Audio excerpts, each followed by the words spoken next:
Assalamualaikum warahmatullahi wabarakatuh. Untuk kisah kali ini saya akan membawakan sebuah cerita yang berjudul Nafsu Birahi Berujung Maut. Sebuah kisah yang ditulis oleh Mama Ranggi. Dan sebelum kita lanjut ke ceritanya, tekan dulu tombol like video ini dan jangan lupa tekan juga tombol subscribe channel ini. Dan nyalakan juga lonceng notifikasinya agar tidak ketinggalan cerita-cerita lainnya dari channel ini. Dan seperti apa untuk kisah kali ini? Langsung saja kita masuk ke ceritanya.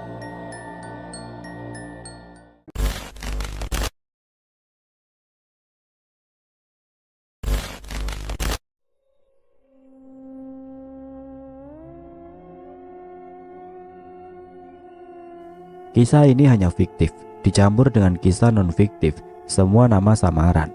Cerita ini tidak menyinggung siapapun, anggap saja cerita ini hanyalah khayalan seorang penulis yang menuangkannya ke dalam cerita. Sebuah desa terpencil di bawah Gunung Slamet tinggal keluarga kecil dan memiliki 2 anak. Hidup mereka serba kekurangan. Untuk makan sehari-hari mereka kadang hanya mengkonsumsi singkong. Tina, gadis berusia 12 tahun. Tubuhnya subur dan mekar seperti gadis berusia 16 tahun. Tina gadis yang bongsor. Meskipun keluarga Tina miskin, tubuh Tina tidak kurus.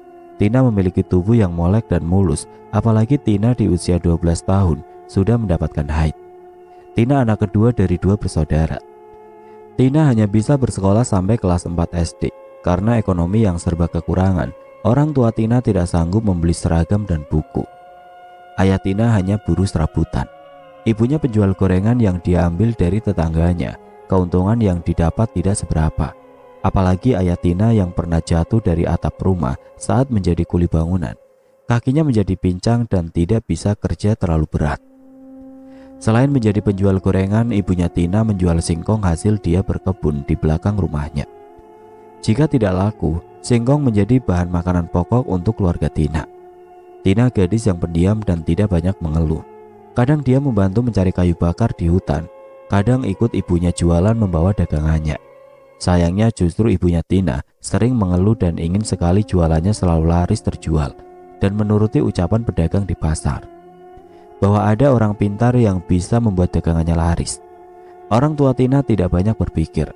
Dengan membawa uang seadanya, orang tua Tina dan kedua anaknya menuju sisi Gunung Slamet. Mardi, sosok yang ramah. Dengan kumis tipis dan rambut tebal, Mardi bertanya pada ibunya Tina dengan santun. "Ada keperluan apa kemari?" tanya Mardi pada ibunya Tina. "Begini Pak, hidup saya selalu susah. Saya jualan Pak, tapi tidak pernah habis. Bahkan kadang jualan saya tidak laku. Saya kesini mau minta bantuan Bapak. Gimana caranya supaya jualan saya selalu habis Pak?" jawab ibunya Tina sedikit gugup. "Itu siapa?" Mardi bertanya dan jarinya menunjuk ke arah Tina. "Ini anak saya yang kedua Pak," jawab ibunya Tina dengan cepat. "Saya akan bantu, tapi kamu harus nurut pada saya. Kalau tidak nurut, ya tidak akan berhasil," ucap Mardi dengan santai. "Ya Pak, saya mau nurut. Saya akan jalani apapun nasihat Bapak," jawab ibunya Tina. "Begini ya, anakmu ini yang gadis sepertinya membawa sial. Dia harus diruat. Harus dibersihkan supaya rezekinya lancar dan dia cepat dapat jodoh," Mardi menjelaskan sambil menatap Tina. Tina dan ibunya saling berpandangan. Ayah Tina dan kakaknya memandang Tina. Ibunya Tina tidak paham dengan ucapan Mardi. "Maksudnya bagaimana Pak?" tanya ibunya Tina. "Kalau anak gadismu tinggal bersama kalian, hidupmu akan selalu susah. Sementara Tina tinggal di sini, nanti akan saya ruat. Saya urus di sini sampai kamu sukses." Tina langsung memegang tangan ibunya dan berbisik. "Aku tidak mau di sini Bu, aku tinggal bersama ibu saja," bisik Tina pada ibunya. "Sabar dulu Nduk, ini demi ibu, kamu nurut saja dulu," bisik ibunya Tina menenangkan Tina. "Saya tidak memaksa ya, kalau tidak mau ya tidak apa-apa, kalau nurut besok bisa buktikan daganganmu akan laris habis." "Ya Pak, saya nurut, saya titip Tina di sini dulu, tapi saya tidak bawa baju Tina Pak." "Kalau masalah baju jangan khawatir, nanti pakai baju istriku banyak," jawab Mardi. Mardi masuk ke kamar. Tina mulai merengek pada ibunya. Namun ibu dan ayah Tina berusaha membujuk. "Sabar dulu Nduk, kita lihat besok apa benar dagangan ibu laris apa tidak. Kalau orang pintar itu bohong, ibu akan menjemputmu," kamu sabar dulu. Ibu Tina menenangkan. Mardi keluar dengan membawa selembar kain putih kecil yang sudah ditulis dengan tulisan Arab gundul. Kain ini dibawa kalau kamu sedang jualan ya, ucap Mardi dan memberikan kain itu pada ibunya Tina. Mardi memanggil istrinya, membawa Tina dan mengantarkannya ke kamar. Orang tua Tina pamit meninggalkan Tina di rumah Mardi. Tina yang tidak pernah berpisah dengan ibunya langsung menitikkan air mata. Mardi masih melayani tamu-tamu yang datang. Tina di kamar meratapi nasibnya. Perasaannya mulai gundah campur aduk ketika melihat pria usia 16 tahun memandangnya tanpa berkedip. Istri Mardi memanfaatkan kehadiran Tina. Dia menyuruh Tina masak dan mencuci baju. Tina yang terbiasa membantu ibunya tidak membuatnya merasa terbebani melakukan pekerjaan rumah. Istri Mardi tidak menyadari niat suaminya yang akan memperdaya Tina. Mardi memiliki anak 4. Anak Mardi sudah menikah semua, kecuali yang bungsu anak laki-laki berusia 16 tahun, masih sekolah. Mardi orang yang pintar dan licik. Mardi memberi uang pada orang kepercayaannya agar membeli dagangan ibunya Tina. Menjelang sore, Tina berharap ibunya akan menjemput dan pulang ke rumahnya. Tapi harapannya sia-sia ketika ibunya Tina datang hanya mengabarkan kalau jualannya laris manis dan menitipkan Tina pada Mardi dengan membawa pakaian Tina. Mardi merasa menang dan lancar memperdaya keluarga Tina. Di dalam kamar, Tina hanya menangis dan meratapi nasibnya. Malam tiba, pukul 9. Mardi menyuruh istrinya menyiapkan kembang 7 rupa dan air kelapa. Mardi membohongi istrinya, ingin meruat Tina di kali. Anak Mardi yang bernama Wawan diam-diam mengikuti ayahnya membawa Tina. Dalam kegelapan malam, udara yang sangat dingin menusuk tulang. Gairah Mardi semakin memuncak. Mardi sudah menyiapkan minuman dan obat yang akan diberikan Tina. Hanya suara jangkrik dan lolongan anjing hutan menjadi saksi niat keji Mardi. Tina merasa sangat ketakutan. Mardi menggenggam tangan Tina dan menuntunnya. Sentuhan tangan Tina yang dia genggam semakin membuat jiwa Mardi bergelora. Sampai di bebatuan, air yang mengalir pada pancuran, Mardi menyuruh Tina mengganti bajunya dengan kain. Wawan yang mengintip dari balik semak mulai merasa getaran hebat di tubuhnya ketika melihat Tina mengganti bajunya. Mardi menyuruh Tina minum dan menelan obat. Tina tidak menyadari air yang diberikan adalah air tuak dan obat perangsang. Kepala Tina mulai pusing dan sempoyongan. Mardi menunggu sejenak sampai Tina tidak berdaya. Wawan yang penasaran dengan ritual ayahnya masih terus menyaksikan dari balik pohon. Tina mulai mual. Mardi membawa Tina dan memapahnya masuk ke dalam semak-semak. Mardi menyimpan obor yang dibawanya. Pelan-pelan Mardi menyingkap kain yang dikenakan Tina. Darah berdesir dan gairah Mardi sudah memuncak. Mardi langsung melepas celananya dan memeluk tubuh Molek dan menjumpunya. Tina yang tidak sadar hanya diam karena pengaruh minuman dan obat. Tidak sadar dirinya akan diperkosa. Wawan yang sangat penasaran mendekati tempat lokasi ayahnya membawa Tina.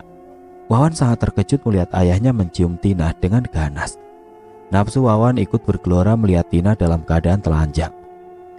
Wawan menahan nafasnya dan matanya tidak berkedip melihat ayahnya menjemput Tina. Setan telah merasuki Mardi. Dia tidak ingat kalau Tina masih sangat belia. Mardi memperkosanya tanpa rasa dosa. Wawan yang sudah menyukai Tina langsung berpikir kotor dan ingin melakukan hal yang sama. Malam itu malam yang sangat tragis. Kegadisan Tina direnggut Mardi tanpa ada pertolongan dari siapapun. Begitu puas, Mardi langsung memakaikan baju Tina dan menggendongnya menuju rumah Mardi. Menjelang subuh biasanya Tina sudah bangun. Kali ini Tina benar-benar tidak berdaya dan masih tidur karena pengaruh obat dan minuman. Istri Mardi marah melihat Tina masih tidur. Numpang di rumah orang, jam segini belum bangun. Sudahlah Bu, jangan marah-marah dulu. Semalam dia habis diruat. Dia tidak tidur semalaman. Harus dimaklumi, kalau kamu marah-marah terus, nanti dia bisa kabur dan kamu tidak ada yang bantu lagi di dapur. Lalu sampai kapan dia di sini, Pak? Itu kamar anak kita. Kalau anak kita datang mau menginap bagaimana? Tanya istri Mardi pada suaminya. Sudah, jangan cerewet. Nanti juga pulang kalau sudah waktunya. Kenapa, Pak? Kenapa tiap ada gadis yang berobat disuruh nginap? Istri Mardi protes. Kamu mau uang tidak? Sudah, jangan bantah. Mardi marah dan meninggalkan istrinya sendiri di ruang tamu. Istri Mardi mulai curiga. Rasa cemburunya semakin tinggi, namun dia tidak punya bukti untuk mengungkap semuanya. Wawan diam-diam terus memperhatikan ayahnya dan Tina. Wawan sering berhayal dan membayangkan tubuh molek Tina yang dilihatnya malam itu. Beberapa waktu berlalu, sampai pada siang itu orang tua Mardi mendapat kabar anak keduanya mendapatkan kecelakaan dan dirawat di rumah sakit. Istri Mardi sangat khawatir dan mengajak Mardi untuk menengok anaknya keluar kota. "Wan, ibu mau tengok kakakmu. Nanti kalau mau makan, ada Tina yang masak. Kamu tidak usah ikut karena harus sekolah ya," ucap ibunya Wawan pada Wawan. "Iya bu, tapi jangan lama-lama ya bu." Mardi dan istrinya berangkat keluar kota. Wawan semakin berdebar-debar merencanakan sesuatu. Malam itu Tina tidak bisa tidur. Suara lolongan anjing dan udara dingin semakin membuatnya ketakutan. Tina terkejut ketika pintu kamar diketuk. "Tin, buka pintunya," Wawan memanggil dari luar kamar. Tina gelisah dan bingung, namun akhirnya turun dan membuka pintu. "Ada apa, Kang?" sapa Tina pada Wawan dengan gugup. Wawan langsung masuk dan mengunci pintu. Tina semakin ketakutan. Wawan menggandeng tangan Tina menuju kasur dan membaringkannya. "Kamu diam saja ya, tidak usah teriak. Kalau teriak, aku akan adukan pada ibuku kalau kamu sudah tidur sama bapakku." "Maksudmu, Kang?" Tina menjawab tidak mengerti. "Tidak usah pura-pura kamu. Malam itu saat kamu diruat, setelah kamu minum arak dan obat, bapakku menidurimu. Masa kamu lupa? Bapakku membuka semua pakaianmu dan menindihmu. Apalagi kalau bukan mesra-mesraan," jawab Wawan sambil melepas celananya. Tina semakin tidak mengerti, namun dia mencoba mengingat kejadian malam itu. Setelah minum, Tina tidak ingat apa-apa. Paginya kepalanya pusing dan bagian alat vitalnya sakit, membuat Tina berpikir keras dan menduga-duga. Tina tidak sadar Wawan sudah meraba dasternya dan menyuruhnya membuka. Tina menangis terisak dan menolak. Wawan yang kehilangan akal sehatnya memaksa melepas baju Tina dan memperkosanya. Tina tidak berdaya dan hanya bisa diam dan menangis. Selesai memperkosa, Wawan memeluknya dari belakang. "Sudah, jangan nangis. Aku sayang sama kamu. Nanti aku tanggung jawab ya," bisik Wawan di telinga Tina. Tina masih menangis sesegukan dan tidak bisa berbuat banyak. Wawan yang sudah kehilangan kendali hasratnya kembali mencium Tina dan memperkosanya. Jiwa muda sudah salah pergaulan dan menyaksikan ayahnya berbuat mesum membuat Wawan meniru ayahnya. Wawan tertidur pulas di samping Tina. Menjelang subuh Tina masih terjaga. Tina ingin berontak mengadu pada orang tuanya, tapi Tina sangat takut pada Mardi. Tina seperti biasa mencuci baju dan memasak sambil menangis. Tina membangunkan Wawan untuk sekolah, tapi otak Wawan sudah kotor. Pagi itu Wawan memperkosa Tina lagi. Tina sudah menjadi budak nafsu Wawan, padahal usia Wawan masih sangat muda. Wawan mandi dan seperti tidak merasa bersalah pamit pergi sekolah. Tina di rumah menyambut tamu yang mencari Mardi dan banyak tamu-tamu yang pulang kembali ke rumah. Siang hari Wawan pulang sekolah membawa gadis teman sekolahnya. Gadis itu bernama Siti. Melihat Tina membuka pintu, Siti langsung menyapa. "Kamu siapa?" "Saya Tina." "Dia pasien bapakku. Ayo masuk." Wawan membawa Siti masuk ke dalam kamarnya. Tina merasa heran kenapa Wawan mengajak Siti ke kamar. Tina menuju dapur, namun langkahnya terhenti mendengar suara desaan dari kamar Wawan. Rasa penasaran Tina semakin tinggi. Dia mengintip dari celah bilik yang sedikit terbuka. Tina sangat terkejut melihat Wawan dan Siti tengah telanjang dan berjumbu di atas kasur. Tina langsung membalikkan badan dan menuju dapur. Tina tidak mengerti apa yang baru saja dilihatnya apakah benar atau tidak. Tina tidak paham kalau Wawan dan ayahnya sudah memperkosa Tina. Tina duduk di dapur dan melamun. Air matanya menetes meratapi nasibnya. Tina sangat merindukan ayah dan ibunya. Tina tidak tahu harus mengadu pada siapa. Tina ingat sahabatnya. Namun sayangnya sahabat Tina yang bernama Marfuah dimasukkan ke pesantren oleh orang tuanya. Tina dan Marfuah hanya bisa saling kirim surat. Marfuah sering mengirim perangko dalam surat agar Tina membalasnya. Tina sangat kangen pada Marfuah, tapi Tina belum menerima surat lagi karena Tina tidak tinggal bersama orang tuanya. Tina sudah tidak berdaya selama Mardi dan istrinya pergi. Wawan semakin bebas menyentuhnya kapan saja dia mau. Tina sudah pasrah, bahkan saat Wawan meminta berhubungan badan, Tina sudah paham membuka celana dan tidak berani melawan. 5 hari orang tua Wawan pergi, Tina sudah tidak bisa menghitung berapa kali Wawan menyentuhnya, sampai Mardi pulang. Wawan mulai terlihat tidak menyukai ayahnya. Malam itu Mardi membawa Tina ke kali dengan alasan akan diruat. Wawan yang mengerti niat ayahnya diam-diam berbisik pada Tina. Kalau disuruh minum air dan obat jangan mau ya. Itu akal-akalan bapakku saja supaya bisa menciummu, bisik Wawan di telinga Tina. Tina hanya diam dan menatap Wawan. Tina tidak menjawab, hanya bisa mengangguk. Istri Mardi yang sudah lelah terlelap tidur. Wawan diam-diam ingin mengikuti ayahnya. Tina sudah gelisah dan jantungnya berdegup kencang. Tina terlanjur mengagumi Mardi dan selalu nurut perkataan Mardi. Tina digandeng Mardi menembus kegelapan malam. Mardi berhenti dan memberikan minum dan obat. Tina pura-pura meminumnya. Mardi yang sudah tidak tahan langsung menggandeng Tina ke tempat gelap di antara bebatuan yang besar. Mardi memeluk Tina dan mencumbunya. Mardi tidak menyadari kalau Tina masih sadar dan hanya diam di cumbu Mardi. Mardi tersentak kaget ketika Tina mendesak dan memeluk Mardi. Semakin bergejolak nafsu Mardi. Wawan yang menyaksikan dari kejauhan mengepal tangannya dan menyimpan rasa cemburu yang teramat besar. Mardi tidak sulit lagi melepas baju Tina. Mardi langsung melepas hasratnya pada Tina dan berbisik, "Kamu sudah pintar ya, Duk. Jangan bilang-bilang pada siapapun ya," bisik Mardi di telinga Tina.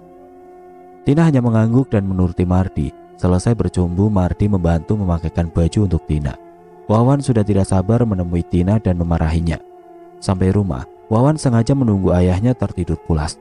Diam-diam Wawan masuk ke kamar Tina dan membungkam mulut Tina.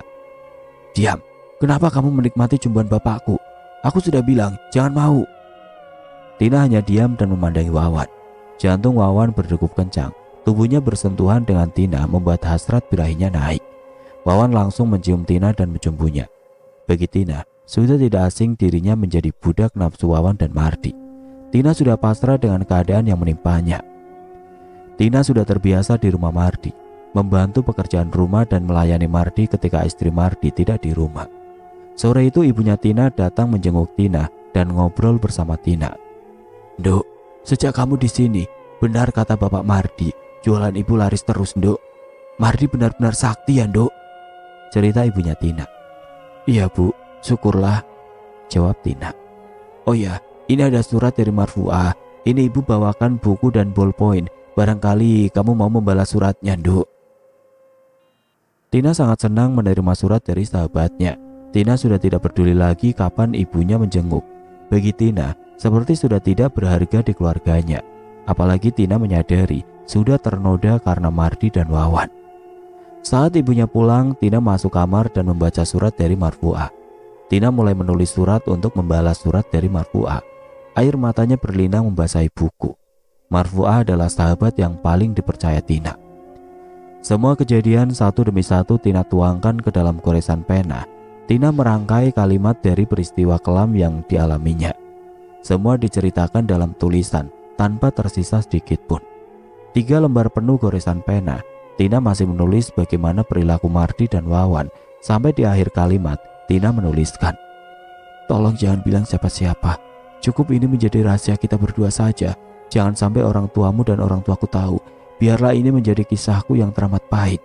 Biarlah aku saja yang merasakan kepedihan ini." Tina melipat kertas. Tidak terhitung berapa lembar Tina tulis di kertas buku. Perangko yang dikirim Marfuah ditempel dengan sedikit air liurnya yang dia tempel ke amplop. Tina mencari waktu yang tepat untuk pergi ke kantor pos. Bukan jarak yang dekat untuk menuju kantor pos. Diam-diam Tina menitipkan ke salah satu tamu Mardi agar mau mampir ke kantor pos. Tina sangat bahagia ketika tamu itu dengan senang hati dititipkan surat. Tina mulai berubah seperti orang dewasa. Tubuhnya menjadi beda. Tina merasakan keanehan dalam dirinya. Tina mulai sering mual-mual dan pusing. Tina makin sensitif dan mudah tersinggung. Dalam diri Tina mulai berontak dan malas. Istri Mardi semakin marah ketika melihat Tina banyak tidur.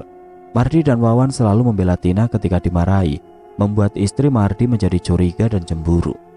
Istri Mardi menahan dirinya untuk marah pada Tina ketika melihat Tina sakit dan muntah-muntah. Istri Mardi tidak pernah mengira kalau Tina hamil dan telat datang bulan.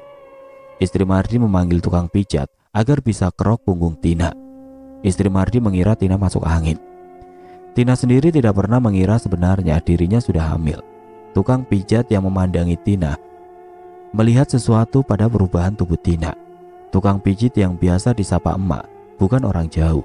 Emak sering datang untuk memijit istri Mardi. "Sini, rebahan, Duk," perintah emak pada Tina. Tina hanya menuruti perintah emak. Dari mulai kaki dipijit, emak memeriksa perut Tina dan berbisik pelan pada Tina. "Kamu sepertinya hamil, Dok. Kamu sudah punya pacar." Emak berbisik pelan di depan Tina. Mata Tina terbelalak kaget dan memandangi emak.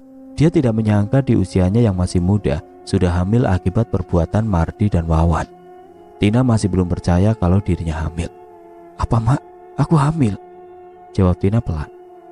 "Iya, hamil, Dok.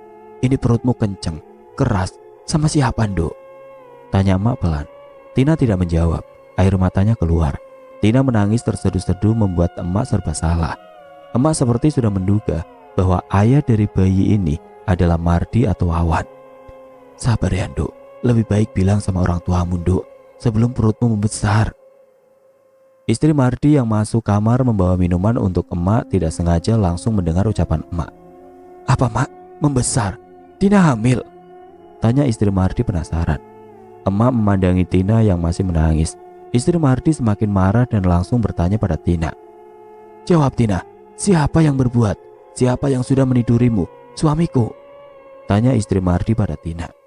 Tina tidak sanggup mengatakan bahwa perbuatan Mardi dan Wawan yang sudah memperkosanya. Tina hanya terdiam.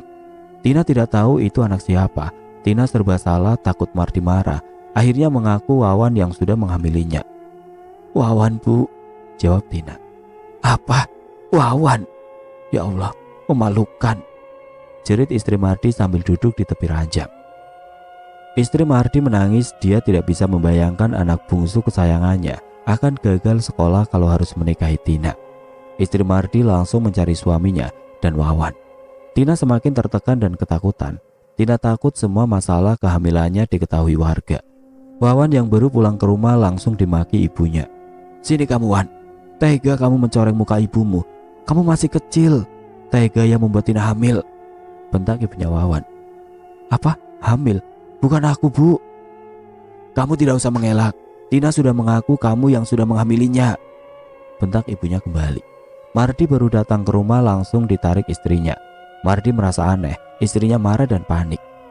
"Pak, sini lihat anakmu, Pak. Dia sudah menghamili Tina. Aku malu, Pak." Istri Mardi mengeluh pada suaminya. "Apa? Tina hamil?" tanya Mardi terkejut. "Iya, Pak. Tina yang bilang kalau Wawan yang menghamilinya. Gimana ini, Pak? Wawan masih sekolah, Pak. Apa kata orang nanti, Pak? Masih kecil sudah menikah," jawab istri Mardi sambil menangis. Mardi yang sedikit bingung memandangi Wawan. Dia bingung apakah Tina mengatakan itu untuk membela dirinya ataukah benar Wawan ikut meniduri Tina. Rasa cemburu Mardi timbul dan menampar Wawan. "Kurang ajar, anak tidak tahu diri. Tega sekali kamu menghamili anak orang." Wawan yang tadinya diam sangat terkejut ditampar ayahnya. Wawan marah dan langsung membantah tuduhan ayahnya. "Bu, jangan percaya begitu saja pada Tina. Coba tanya Tina, siapa yang sudah menghamilinya?" kata Wawan sambil memegang pipinya bekas tamparan ayahnya. "Tina, sini kamu." Istri Mardi memanggil Tina dengan nada tinggi. Tina keluar dari kamar berjalan sambil menundukkan kepalanya. Mardi dan Wawan memandangi Tina dari atas kepala sampai kaki. Tubuh Tina semakin seksi dan gemuk. Wawan dan ayahnya sama-sama cemburu. "Tina, ayo katakan apa benar Wawan yang menghamili kamu?" tanya istri Mardi. Sebelum menjawab, Tina memandang Mardi dan Wawan. Mardi memberi kode pada Tina dengan mata melotot agar Tina tidak menyebut namanya. Tina yang sudah kesal dengan sikap Wawan langsung menjawab. "Iya, Bu, Wawan." Kamu jangan seenaknya saja menuduh aku mengambil kamu ya. Kamu juga sudah tidur dengan bapakku," bantah Wawan menuding Tina. Mardi dan istrinya terkejut mendengar ucapan Wawan menuduh Mardi ikut meniduri Tina. Mardi panik dan kalap. Istri Mardi naik pitam. Dia tidak tahu lagi mana yang harus dipercayainya. Istri Mardi marah pada Wawan. "Apa maksud kamu, Wan?" tanya ibunya Wawan. "Ya tanya saja sama bapak, Bu. Bapak bukan hanya meniduri Tina, Bu. Banyak perempuan yang sudah ditiduri bapak." Mardi tidak terima dibongkar aibnya di depan istrinya. Langsung mengambil golok hiasan yang digantung di dinding dan langsung mengejar Wawan. "Kurang ajar kamu," bentak Mardi sambil mengacungkan golok. Istri Mardi teriak ketakutan. Wawan yang tahu ayahnya tidak main-main dengan ancamannya langsung lari sekencang-kencangnya sampai tidak menyadari ada tukang ojek yang sedang membawa penumpang melaju kencang. Dalam tikungan pertigaan, Wawan berlari dan menghantam motor yang sedang ngebut. Kecelakaan tidak dapat dihindari. Tubuh Wawan terpental jauh. Warga pun geger melihat ada kecelakaan. Orang tua Wawan sangat shock melihat Wawan terkapar dan hanya ditonton warga dan tidak dibawa ke rumah sakit. Akhirnya Wawan dilarikan ke rumah sakit. Namun sayang, nyawanya tidak bisa diselamatkan karena benturan di kepala yang sangat keras dan banyak mengeluarkan darah. Istri Mardi langsung pingsan mendengar anak kesayangannya telah tiada. Tina sangat ketakutan, langsung memilih pulang ke rumah orang tuanya. Tina pulang ke rumah dengan harapan bisa mendapatkan perlindungan dan bisa cerita apa yang menimpanya pada ibunya. Tapi orang tua Tina sudah diperdaya oleh pemikiran yang tidak masuk akal. Kehadiran Tina justru membuat khawatir ibunya. "Kamu kenapa pulang ke sini, Nduk? Pak Mardi sudah pesan, kamu pulangnya nanti kalau sudah habis bulan Sapar. Kenapa pulang?" tanya ibunya. "Aku sudah tidak betah, Bu." "Ya sudah, nanti ibu yang tanya pada Pak Mardi." Keesokan harinya seperti biasa ibunya Tina berjualan. Menjelang sore ibunya Tina pulang dan langsung memaki Tina. "Tina, sini kamu. Benar kata Pak Mardi, kamu anak pembawa sial. Hari ini dagangan ibu tidak laku. Dan semua gara-gara kamu, Tina. Aku dengar anak Pak Mardi juga meninggal gara-gara kamu, Tina," bentak ibunya Tina. Tina tidak berani menjawab. Dia hanya menangis dan meratapi nasibnya. Orang tua Tina dan kakaknya sangat acuh dengan kehadiran dirinya. Tina mulai menulis surat untuk sahabatnya Marfuah. "Sahabatku, aku sudah tidak tahan lagi hidup di dunia ini. Aku hamil, Mar. Aku tidak tahu ini anak siapa, karena yang menyentuhku adalah Mardi dan Wawan. Wawan meninggal dalam kecelakaan, dan itu semua karena ketakutan pada Mardi. Wawan membongkar semua perbuatan ayahnya, dan ayahnya sangat marah sehingga Wawan lari. Aku sekarang pulang ke rumah, tapi ibuku, ayahku, kakakku sangat cuek. Mereka mengatakan aku anak sial karena jualan ibuku tidak laku lagi. Aku tidak sanggup menanggung penderitaan ini sendirian. Aku cuma minta satu saja, Mar. Doakan aku selalu jika aku sudah mati. Aku sayang kamu, sahabatku. Selamat tinggal." Tina melipat kertas dengan derai air mata. Dia menunggu hari esok seperti menunggu 1000 tahun. Tina melalui malam tanpa makan dan minum. Ibunya sengaja tidak menyediakan makanan agar Tina tidak betah. Rasa emosi Tina dia pendam sampai menjelang pagi saat ibunya akan berangkat jualan mengancam Tina. "Kalau jualan ibu hari ini sepi lagi, lebih baik kamu kembali ke rumah Mardi," ucap ibunya sambil meninggalkan Tina di ruang tamu. Rasa sedih teramat dalam dirasakan Tina. Dengan membawa surat, Tina menuju kantor pos. Tina menyempatkan diri mengintip ibunya yang sedang jualan dan sepi pembeli. Tina semakin gelisah, hatinya berkecamuk hancur lebur. Tina membayangkan ketika ibunya pulang akan marah-marah. Tina tidak bisa membayangkan jika kembali pada Mardi akan menjadi budak nafsu dan dimaki istri Mardi karena kematian Wawan. Tina masuk kamar, pikirannya sudah gelap. Tina menggeser bangku dan melempar kain selendang di kayu. Pandangannya kosong. Bisikan setan pun datang dengan cepat agar Tina segera mengakhiri hidupnya. Dengan tangan gemetar, Tina memasukkan kain selendang dan memelilitkannya ke leher. Kakinya gemetar. Tina diam sejenak, apakah perlu bunuh diri atau tidak. Matanya terus mengalirkan air mata. Mulutnya terus memanggil nama Allah. "Ya Robbi, ampuni aku ya Rob," ucap Tina lirik. Tangan Tina mulai gemetar, kakinya mulai lemas, tubuh Tina lemah karena belum makan. Akhirnya Tina pingsan dan lehernya terjerat kain selendang. Saat ibunya Tina pulang, membawa segudang kemarahan untuk Tina dan ingin mengusir Tina dari rumah. Ibunya Tina percaya begitu saja kalau Tina anak pembawa sial. Dagangannya selalu saja tidak terjual habis. Saat membuka pintu, ibunya Tina berteriak, "Tina, Tina, keluar kamu!" teriak ibunya Tina. Ibunya Tina merasa heran tidak ada jawaban dari Tina. Dia keliling dalam rumah mencari Tina. "Apakah dia sudah pergi?" bisik hati ibunya Tina. Ibunya Tina melangkah masuk kamar dan membuka pintu. Matanya terbelalak melihat Tina lunglai dengan selendang yang membelit lehernya. "Ah, tolong, tolong!" teriak ibunya Tina. Tetangga yang mendengar teriakan ibunya Tina langsung datang dan menghampiri rumah Tina. Betapa terkejutnya melihat ibunya Tina menangis histeris dan melihat Tina tergantung dengan kain. Warga membantu menurunkan Tina. Sore itu semua warga sibuk membantu keluarga Tina. Hari itu juga Tina dimandikan dan dimakamkan di lereng Gunung Slamet. Mardi mendengar Tina meninggal merasa tenang, karena istri Mardi masih penasaran dan berduka atas kepergian Wawan. Istri Mardi rencananya akan bertanya pada Tina apakah benar yang diucapkan Wawan kalau Mardi suaminya sudah meniduri Tina. Tapi semua sia-sia dan semua sudah terlambat. Tina sudah pergi. Tidak ada lagi yang akan menyakiti Tina. Tidak ada lagi yang akan mengatakan Tina anak sial. Tina mengakhiri hidupnya tanpa sadar bahwa bunuh diri adalah dosa. Tina sangat kurang ilmu. Hidup Tina sangat tragis. Peristiwa yang dilaluinya teramat menyedihkan. Tina adalah korban dari kedua orang tuanya yang kurang ilmu. Mereka lebih percaya pada manusia daripada Tuhannya. Ibunya Tina sangat bersedih. Dia mengingat kembali saat Tina dilahirkan. Dia ingat lagi saat Tina baru bisa berjalan. Dia mengenang kembali saat Tina menemaninya berjualan. Dan yang menyedihkan, ibunya Tina ingat hari-hari sebelum Tina pergi, ibunya tidak memberi makan. Rasa bersalah dan penyesalan selalu terlambat ketika orang yang kita cintai sudah pergi untuk selama-lamanya. Orang tua Tina dan kakaknya meratap dalam kesedihan.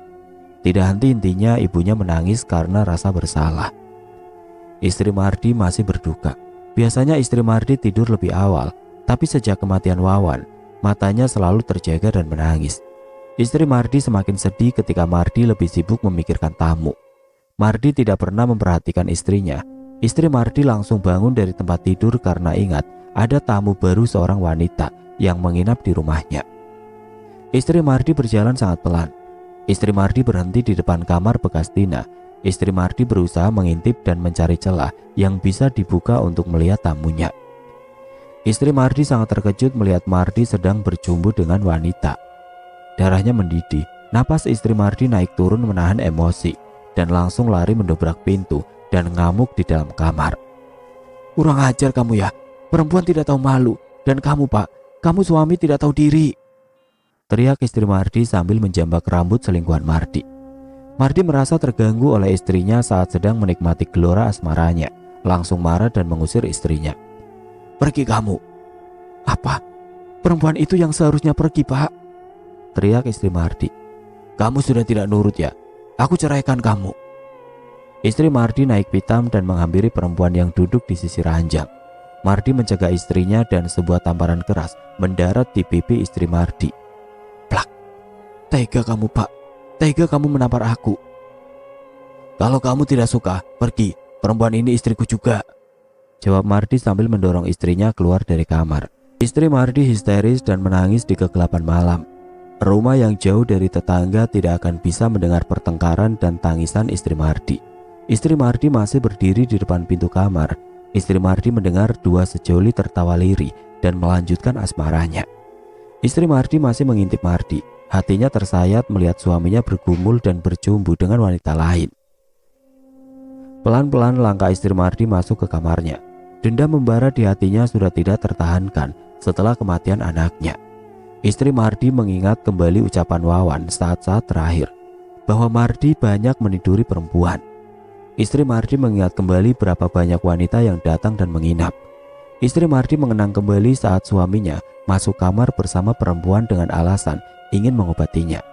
Istri Mardi terus mengingat bagaimana Mardi menyuruhnya membeli barang dengan alasan untuk tamu dan meninggalkan Mardi berjam-jam dengan wanita lain. Tangan istri Mardi menggenggam spray dengan kuat. Dia tidak terima dikhianati. Bertahun-tahun hanya dijadikan pembantu. Istri Mardi baru menyadari bahwa suaminya sudah tidak menyentuhnya sejak Wawan masih kecil. Mardi selalu beralasan sakit di bagian alat vital. Itu yang membuat istri Mardi berpikir kalau Mardi tidak mungkin mengkhianatinya karena sudah tidak berfungsi sebagai laki-laki. Tapi waktu sudah menjawabnya. Setelah kepergian Wawan, semua terkuak dan menumbuhkan rasa dendam membara. Marfuah sahabat Tina sangat shock ketika orang tuanya mengabarkan Tina sudah meninggal. Marfuah membaca surat yang baru saja diterima. Ucapan selamat tinggal dari Tina membuat Marfuah sangat bersedih. Marfuah nekat izin pada ketua pondok pesantren ingin pulang dan nyekar ke makam Tina. Marfuah pulang ke desa dengan membawa surat dari Tina. Begitu sampai di rumah, Marfuah menceritakan semuanya pada orang tua Tina. Nasi sudah menjadi bubur. Ketika orang tua Tina membaca surat Tina untuk Marfuah, darahnya bergejolak. Kemarahannya sudah tidak bisa dibendung lagi pada Mardi. Ibunya Tina membawa surat Tina dan langsung ingin menghampiri Mardi. Di tengah jalan, ibunya Tina bertemu dengan istri Mardi dalam keadaan menangis. "Yuk, mau kemana membawa tas?" tanya ibunya Tina pada istrinya Mardi. "Mau pergi. Aku diusir Mardi. Aku minta maaf kalau anakku pernah menyakiti Tina ya. Aku sama sekali tidak tahu perbuatan anakku dan suamiku," jawab istri Mardi. "Iya yuk, aku mau ketemu Mardi. Dia sudah memerkosa Tina berkali-kali. Aku tidak terima yuk," jawab ibunya Tina. "Apa? Diperkosa? Jadi benar apa kata Wawan kalau Tina juga ditiduri Mardi?" "Percuma kamu ke sana. Kamu akan kalah. Percuma saja. Dia itu sangat licik. Tapi jangan khawatir.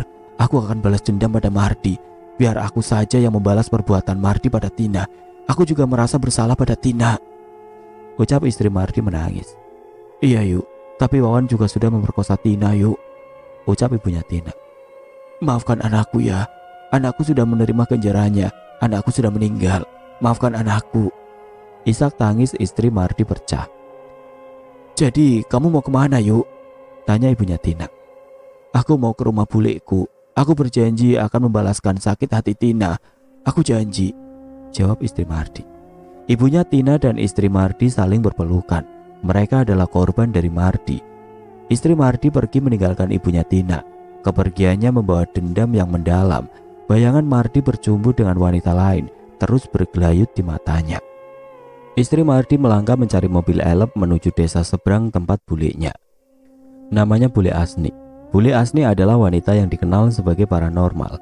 Mardi yang pernah belajar pada Bule Asni pernah mengkhianatinya. Sampai di tempat Bule Asni, istri Mardi sudah tidak tahan dan menangis di pelukan Bule Asni.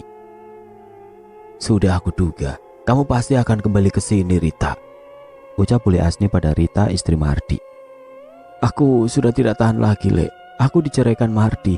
Aku tidak mau anak-anakku tahu Mardi sudah mencampakkan aku," jawab Rita pada Bule. Rita menceritakan semua perilaku Mardi yang menyimpang. Dengan derai air mata, Rita menceritakan kejadian Wawan dan Tina. Rita mencurahkan segala keluh kesahnya selama hidup dengan Mardi.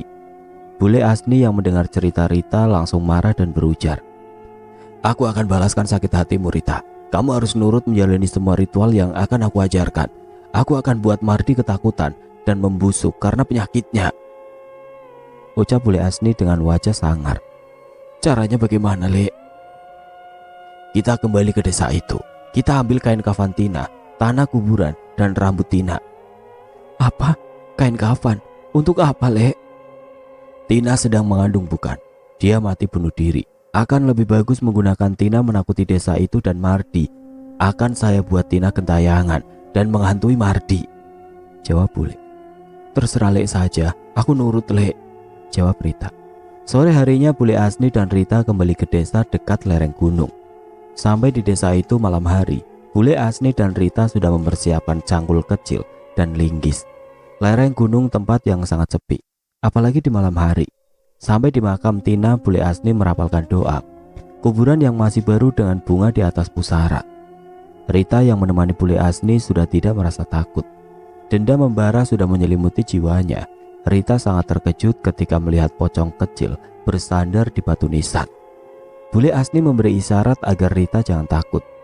Jantung Rita berdegup sangat kencang. Suara tangisan perempuan dan bayi bergantian terdengar di telinganya.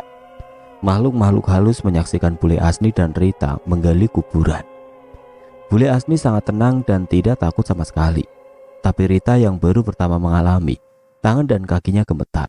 Ditambah udara yang sangat dingin menusuk tulang, semakin menambah bulu roma terus meremang. Satu persatu Bule Asni mencabut bambu yang menutupi jasad Tina. Bau bangkai menusuk hidung. Bule Asni memberikan gunting pada Rita.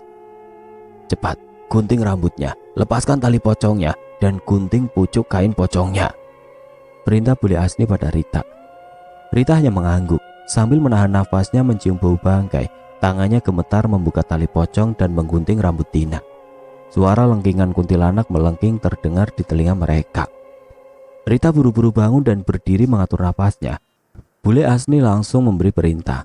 "Ambil tanah yang menjadi bantal Tina, cepat!" Bule Asni memberi perintah. Sejenak Rita terkejut dan menjerit karena jasad Tina menengok ke arahnya. Jantung Rita berpacu dengan cepat. "Bule!" teriak Rita sambil berdiri. "Ayo, cepat ambil, jangan hiraukan dia, cepat ambil!" bentak Bule Asni. Rita terdiam sesaat. Tangannya maju mundur melihat jasad Tina dan berusaha mengambil tanah yang menjadi sandaran kepala Tina. Rita berucap dengan lirih, "Tina, maafkan aku, jangan marah Tina," ucap Rita ketakutan.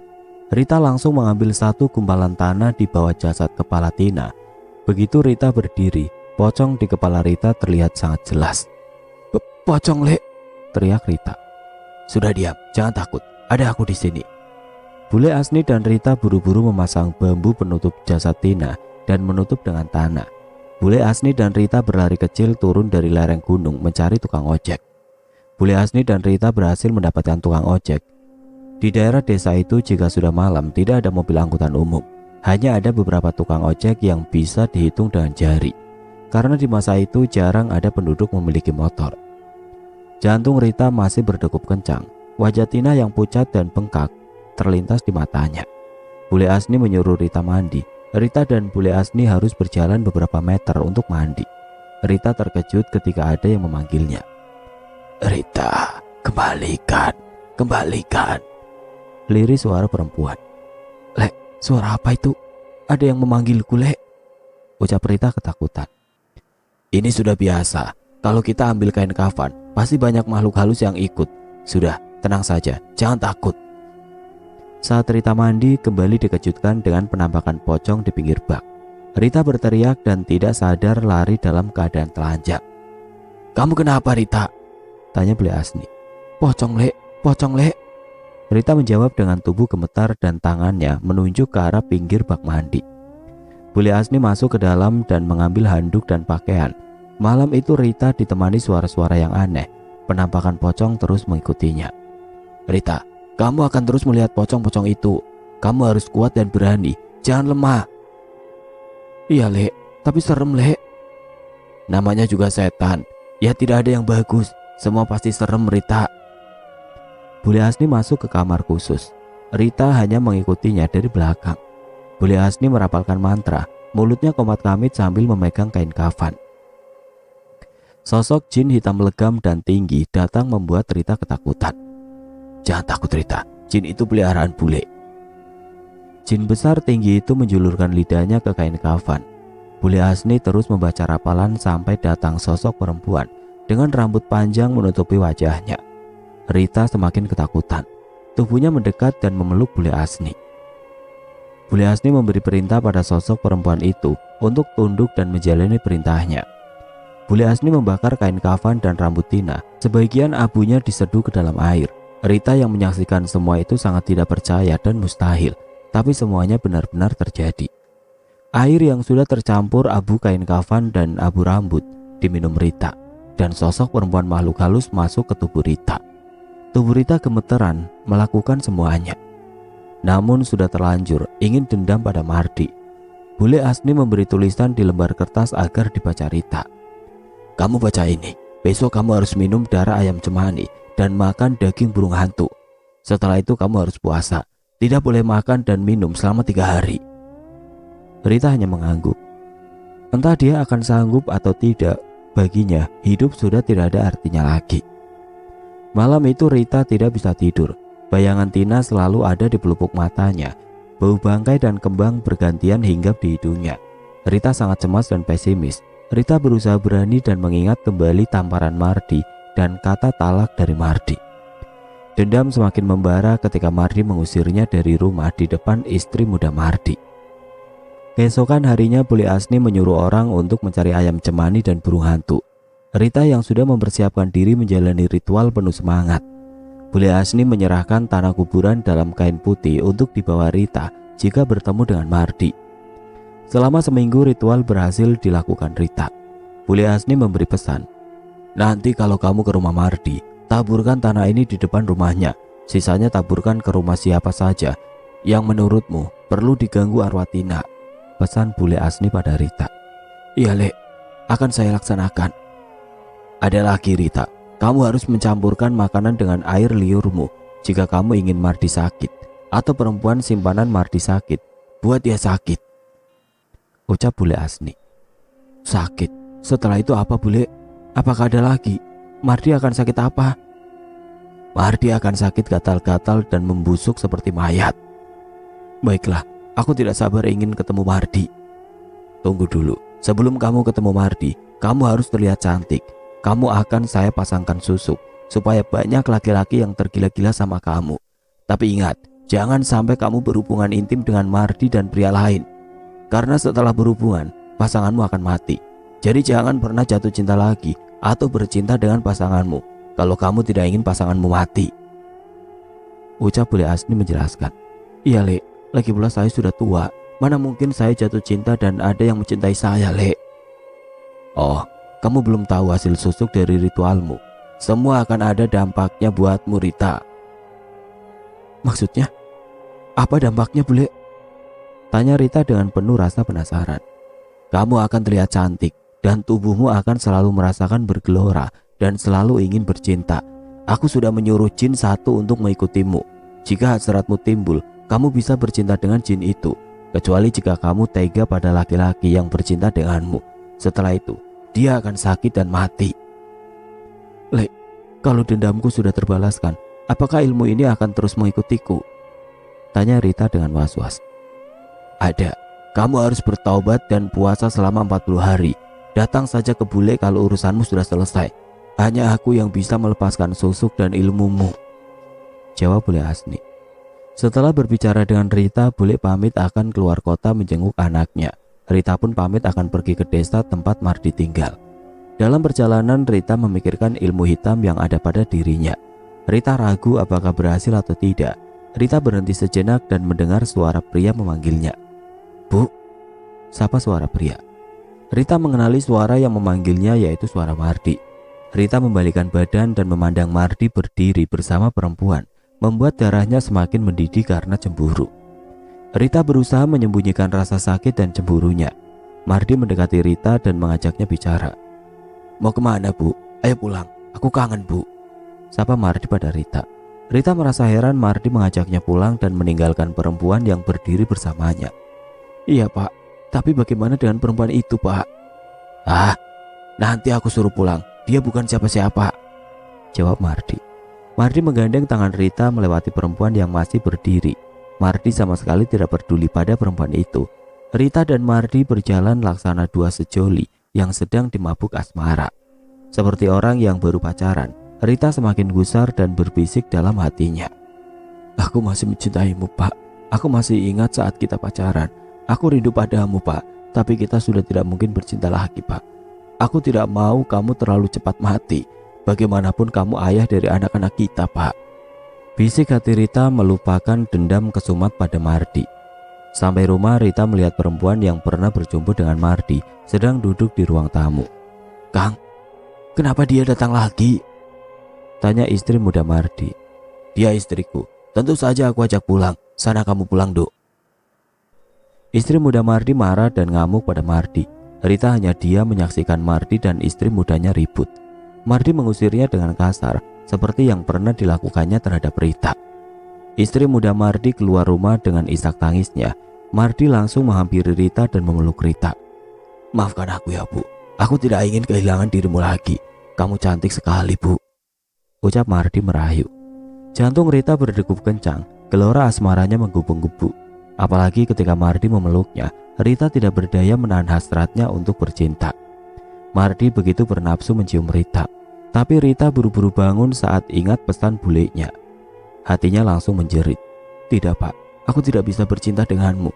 Aku tidak bisa, aku tidak ingin kamu cepat mati Pak. Aku tidak sanggup berpisah denganmu. Suara hati Rita berkecamuk. Bu, ada apa? Kenapa kamu menolak ajakanku? Tanya Mardi sangat heran. Tidak apa-apa Pak, aku lelah. Aku sedang datang bulan Pak. Rita keluar rumah dikejar Mardi. Rita tidak tahan birahinya mendadak datang dan sangat ingin bercinta. Rita berlari kecil dan Mardi mengejarnya. Bu, mau kemana? Jangan pergi lagi. Tidak Pak, tunggu saja di rumah. Aku mau beli makanan, jawab Rita berbohong. Mardi yang sudah tidak tahan melepas hasratnya mencari istri simpanannya di dekat rumah Mardi. Rita dari atas bukit melihat Mardi masuk ke rumah orang lain. Rita langsung turun dan penasaran ingin melihat Mardi. Rita turun dan langsung mendekati rumah yang didatangi Mardi. Rita berjalan pelan dan mengendap-endap. Rita terkejut melihat Mardi sedang bercinta dengan istri mudanya, padahal baru saja diusir. Rita merasa tersiksa dan menyesal. Kenapa dia tidak bisa melayani suaminya sendiri? Rita berjalan dengan membawa dendam dan cemburu. Di tengah jalan Rita bertemu dengan tetangganya, namanya Nono. Rita menyapa dan memberi senyum. "Mau kemana, Kang?" sapa Rita pada Nono. "Mau pulang yuk." "Bayu dari mana?" "Dari warung, Kang." "Kamu tambah cantik saja ya yuk. Pangling saya lihatnya." "Ah, Akang bisa saja. Akang juga ganteng." Rita menahan dirinya dari gejolak birahi yang muncul saat dipeluk Mardi. Apalagi melihat Mardi bercinta, hasrat Rita semakin besar. Rita sengaja meladeni Nono ngobrol untuk dijadikan pelampiasan nafsunya. Rita tidak yakin apakah ilmunya mempan memperdaya laki-laki. Rita semakin mendekati Nono. "Kang, main yuk ke rumahku." "Boleh, buatkan kopi ya." "Iya, tenang saja. Apa saja akan saya berikan kok." Nono seperti disirep. Nono sudah masuk jebakan dan terpesona pada Rita. Begitu masuk rumah, Rita duduk dan menyingkap roknya. Rita sedang pura-pura pahanya digigit serangga. Nono langsung mendekat. Napas Nono memburu melihat paha Rita. Rita sudah kehilangan akal sehatnya. Pintu rumah ditutup dan dikunci. Rita langsung memeluk Nono dan disambut Nono dengan mesra.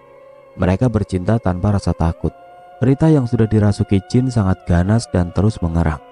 Nono merasa kewalahan menghadapi Rita, tapi Nono terus berusaha memuaskan Rita. Keduanya terkulai lemah dan memakai baju.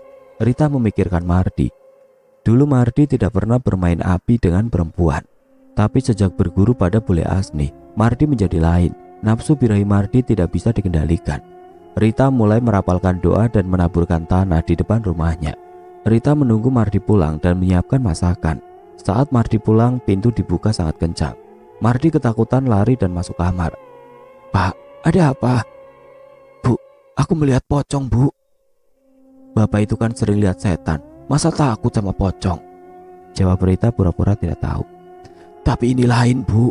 Pocong itu wajahnya mirip Tina." "Jangan-jangan Bapak pernah sakiti Tina, makanya dia menampakkan diri depan Bapak," ucap Rita menahan tawanya karena rencananya berhasil. Rita sangat puas melihat Mardi ketakutan. Rita semakin masuk pada perbuatan dosa. Rita berpikir keras bagaimana bisa mendapatkan banyak pacar untuk melampiaskan nafsunya. Rita mulai meneror rumah istri muda Mardi dengan menaburkan tanah kuburan di perjalanan. Rita bertemu dengan saudaranya Nono. "Yuk, mau kemana?" "Mau tengok Kang Nono. Katanya sakit dari semalam, yuk Rita," jawab saudaranya Nono. Rita berpikir keras dan mengingat kembali pesan bule Asni. Setiap laki-laki yang bercinta dengannya akan sakit parah dan mati. Rita buru-buru meninggalkan saudaranya Nono dan kembali ke dalam rumah. Mardi yang sedang duduk di ruang tamu merasa heran melihat istrinya gelisah. "Ada apa, Bu?" "Tidak ada apa-apa, Pak." "Bu, ke kamar yuk," ajak Marni memberi isyarat ingin bercinta. Rita memandangi Mardi. Rita tidak ingin Mardi mengalami nasib yang sama dengan Nono. Saat Rita hendak menolak, ada tamu datang menemui Mardi. "Kang, Kang!" teriak tamu dari luar. Mardi langsung membuka pintu dan menemui tamu. Rita sudah was-was karena hampir melayani Mardi. "Ada apa?" "Anu Kang, desa kita sepertinya sedang kena wabah penyakit, Kang," jawab tetangga Mardi. "Wabah penyakit? Maksudnya?" "Itu Kang, kata warga sering melihat pocong Tina, Kang. Gadis yang bunuh diri itu, Kang. Dan banyak laki-laki yang sakit parah, Kang. Tubuhnya melepuh, Kang. Mungkin ini kutukan apa ya, Kang?" ucap tetangga menjelaskan. "Kutukan? Ah, jangan percaya begitu saja. Ini benar, Kang.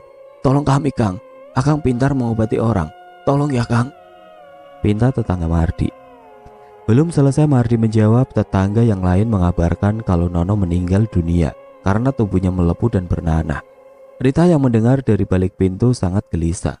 Rita tidak menyangka ilmu yang dimilikinya menyakiti banyak orang.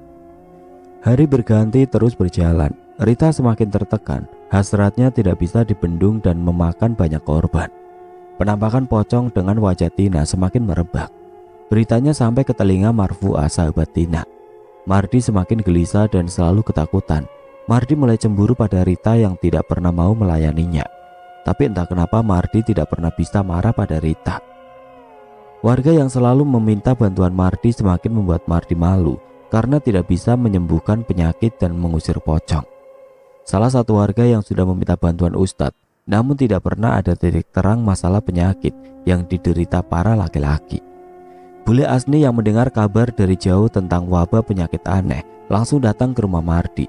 Mardi sangat terkejut dengan kedatangan Bule Asni. "Kenapa? Kamu terkejut saya datang kemari?" tanya Bule Asni pada Mardi. "Tidak, Lek, silakan duduk," jawab Mardi ketakutan. Bule Asni terus memandangi Mardi. Mardi semakin gugup dan salah tingkah. Mardi hanya menundukkan kepala sambil menghisap rokoknya. "Mana Rita?" "Rita sedang jenguk tetangga yang sakit. Mungkin pulangnya sore karena rumah sakitnya jauh." "Aku capek, pijitin aku ya," pinta Bule Asni menuju kamar. Mardi gugup dan hanya mengangguk. Mardi mengikuti Bule Asni dari belakang. Bule Asni langsung naik keranjang dan menaikkan roknya. Mardi mulai memijit kaki dan paha Bule Asni. "Kamu masih ingat keris milikku, Mardi?" tanya Bule Asni. Iya, Lek, masih ingat." "Kenapa kamu mencuri dan menjualnya? Kamu tahu keris itu sangat berarti buatku, bukan?" Aku paham, Lek. Maaf, Lek. Aku terpaksa menjualnya untuk kebutuhan Rita dan anak-anak." "Kamu masih ingat kita bercinta? Kamu janji akan setia asalkan aku mengajarimu ilmu. Kenapa kamu meninggalkan aku?"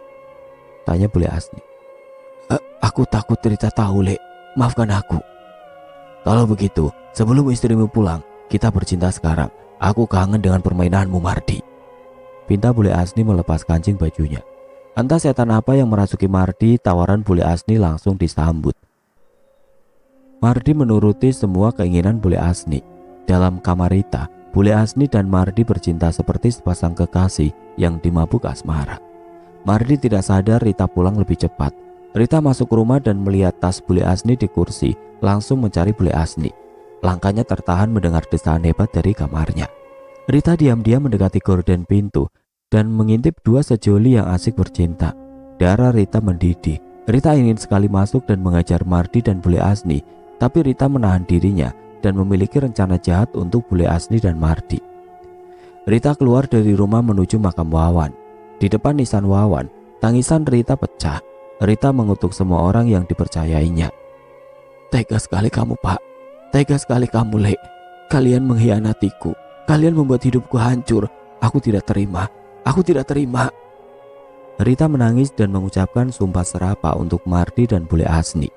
Hari semakin senja. Rita masih duduk di depan nisan Wawan. "Ibu ingin temani kamu, Wan. Kalau urusanku selesai, ibu akan temani kamu di sini," lirih Rita sambil menangis. Pandangan Rita kosong dan menerawang jauh. Ilmu sesat yang didapat dari Bule Asni ternyata dari orang yang sudah mengkhianatinya. Rita tidak tahu lagi pada siapa yang bisa dipercaya. Rita menggenggam erat batu nisan dan bersumpah, "Sudah saatnya kamu merasakan sakit seperti yang dirasakan mereka, Pak. Dan kamu, Lek, kamu akan merasakan sakit sama seperti orang-orang yang sakit gara-gara ilmu yang kamu ajarkan," ucap Rita penuh dendam. Usai mengucapkan sumpah, Rita pulang dan mampir ke warung soto. Soto makanan kesukaan Bule Asni. Rita sengaja beli dan ingin memberi ludah agar soto yang dimakan Bule Asni bisa menyebabkan Bule Asni sakit. Sampai rumah, Bule Asni dan Mardi menyambut Rita. Rita berusaha tenang dan santai di depan Mardi dan Bule Asni. Rita menahan dirinya agar tidak terlihat marah. "Bule, kapan datang?" tanya Rita sambil senyum. "Tadi siang, Rita." "Bule sudah makan, kebetulan saya beli soto," ucap Rita sambil memperlihatkan soto di depan Bule Asni. "Wah, kebetulan Bule lapar, Rita," jawab Bule Asni senang. "Tunggu sebentar ya, Lek, aku ambil mangkok dulu," ujar Rita langsung jalan ke arah dapur. Rita menyiapkan mangkok dan menumpahkan soto ke dalam mangkok. Rita memberi air liurnya ke dalam mangkok dan mengaduknya dengan sendok. Rita kembali ke ruang tamu dan memberikan soto pada Bule Asni. Rita sangat puas melihat bule Asni makan dengan lahap. Rencana Rita lancar dan giliran Mardi. Malam semakin larut, Rita masuk ke kamar. Rita sengaja bermanja-manja pada Mardi dengan mesra, membuat Mardi bergairah. "Bu, aku kangen. Boleh ya kita main sekarang?" "Iya boleh pak, aku juga kangen pak." Mardi tidak menunggu lama lagi langsung mencumbu Rita dengan penuh nafsu. Sesaat Rita terlena bercinta dengan Mardi. Dendam Rita sudah tidak bisa dibendung lagi. Keduanya memadu kasih untuk yang terakhir kalinya. Rita sudah tidak tahan ingin cepat melihat perubahan Mardi dan bule Asni. Rita ingin sekali melihat Mardi dan bule Asni sakit parah. Menjelang subuh Rita keluar rumah menuju kali untuk mandi dan mencuci baju. Usai menjemur baju, bule Asni teriak memanggil Rita. "Rita, Rita, cepat kemari." Panggilan bule Asni ke Rita. Rita langsung lari menemui bule Asni dan terkejut melihat bule Asni kulitnya melepuh dan mengeluarkan nanah. "Apa yang kamu lakukan, Rita?" tanya bule Asni. "Lakukan apa, Lek? Kamu sengaja kan membuat Lek sakit?" "Tidak, Lek," jawab Rita pura-pura. Mardi mulai merasakan kesakitan. Reaksi ilmu Rita sudah membuat Mardi sakit. Mardi mengerang kesakitan. Dari dalam kamar memanggil Rita. "Rita." "Iya pak," jawab Rita berlari kecil menghampiri Mardi. "Tolong aku, Rita." Rita terkejut melihat Mardi tubuhnya melepuh dan sangat bau. Bule Asni yang masuk kamar ikut terkejut. Rita yang tidak mau disalahkan langsung bicara pada bule Asni. "Jangan-jangan kalian sudah bercinta dan mengkhianati aku. Kenapa kalian sakitnya bersamaan? Ayo ngaku," teriak Rita pura-pura. Mardi dan bule Asni saling berpandangan. Mereka tidak mampu menjawab pertanyaan Rita. Bule Asni keluar kamar dan duduk termenung di ruang tamu sambil meringis kesakitan. Mardi yang tidak tahan dengan penyakitnya terus meringis kesakitan. Rita langsung keluar kamar menemui bule Asni. "Lek, aku mohon Lek. Aku mau melepas ilmu yang aku pelajari. Aku mohon Lek. Aku tidak mau mengalami seperti ini Lek. Dan suamiku," ucap Rita memohon.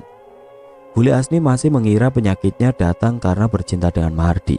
Tanpa pikir panjang, bule Asni melepas susuk yang sudah dipasang di pipi dan pantat Rita.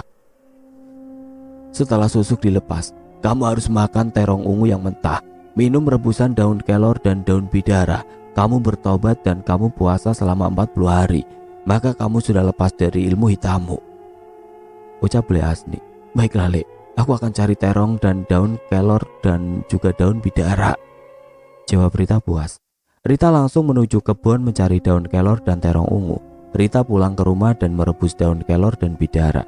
Air matanya tumpah dan sedih mendengar bule Asni dan Mardi meringis kesakitan. Setelah minum rebusan daun kelor dan bidara, banyak warga berduyun-duyun datang ke rumah Mardi. "Mardi, keluar kamu."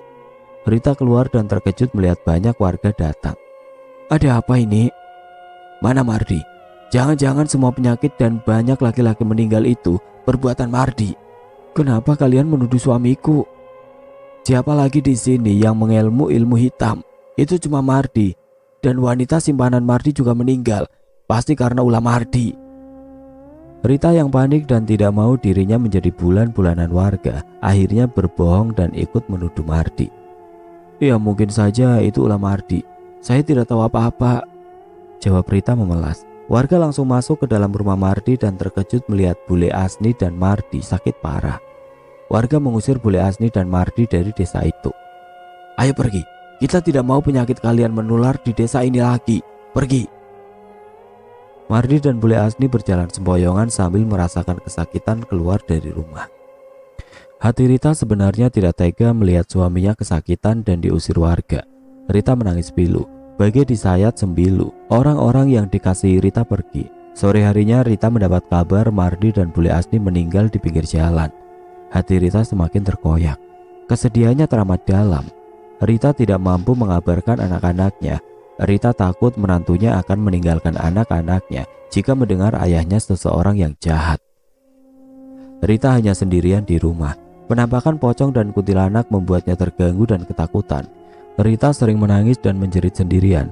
Bayangan kelam saat mengambil kain kafan dan tidur dengan banyak pria membuat Rita sangat bersalah dan terus-terusan menyalahkan dirinya sendiri. Rita kehilangan alam sadarnya. Apalagi banyak warga yang sudah tidak mau menyapa dirinya, semakin membuat tertekan. Rita menjadi frustasi. Tiap hari datang ke makam Wawan anaknya dan menangis. Tidak ada bimbingan dan perlindungan untuk Rita. Semua tidak peduli, membuat Rita akhirnya gila. Anak-anak Rita yang mengetahui ibunya sakit berusaha menyembuhkan dengan berbagai cara. Dari bantuan paranormal, rumah sakit dan pesantren dia datangi, tapi tidak ada perubahan. 12 tahun Rita gila, sampai pada akhirnya cucu Rita yang sangat perhatian pada neneknya berhasil bertemu dengan seseorang yang mau menyembuhkan Rita. Dengan bimbingan dan proses yang tidak singkat, akhirnya pelan-pelan di usia yang sudah tidak muda lagi, Rita berhasil sembuh dan bertaubat. Meski usianya sudah lanjut, Rita mampu mengingat semua kejadian di masa lalunya. Itulah kehidupan manusia dengan sebab dan akibatnya. Tiap perbuatan selalu ada akibatnya. Dalam kisah ini mungkin orang tua Tina kurang ilmu dan tidak mau sabar dengan cobaan dan ujian hidup yang diterimanya. Sesungguhnya Allah tidak pernah memberi beban pada hambanya melampaui batas kemampuannya. Sesungguhnya Tuhanmu melapangkan rezeki kepada siapa yang Dia kehendaki dan menyempitkannya. Sesungguhnya Dia Maha mengetahui, lagi Maha melihat akan hamba-hambanya. Dan janganlah kamu membunuh anak-anakmu karena takut kemiskinan. Kamilah yang akan memberi rezeki kepada mereka dan juga kepadamu. Sesungguhnya membunuh mereka adalah suatu dosa yang besar. Kisah ini sangat miris dan mungkin bisa terjadi di tempat yang berbeda dan peristiwa yang berbeda. Banyak manusia yang ketika terjepit dan merasa paling susah, mereka mendatangi dukun seolah semua masalah bisa diatasi dengan pergi ke dukun. Saya banyak menemukan tidak sekali dua kali seorang dukun melecehkan pasiennya atau menguras harta pasiennya. Saya berharap dimanapun tempatnya, sudah banyak orang yang berilmu agama dengan baik yang bisa menjadi panutan dan pembimbing masyarakat ke jalan yang baik dan benar. Dan saran saya untuk yang beragama Islam, banyak-banyaklah menghadiri majelis taklim, pengajian, dan mendengarkan ceramah. Jika ingin kehidupan kita baik, berbuat baiklah pada sesamamu, terutama Tuhanmu. Cerita ini hanya sebagai hiburan, hanya sebagai contoh bahwa perbuatan jahat akan menerima ganjarannya sesuai dengan perbuatannya. Hukum timbal balik, sebab akibat atas perbuatan kita itu sudah jelas dan pasti. Semoga kita senantiasa berada di jalan yang benar dan selalu diberi petunjuk ke jalan yang benar. Amin.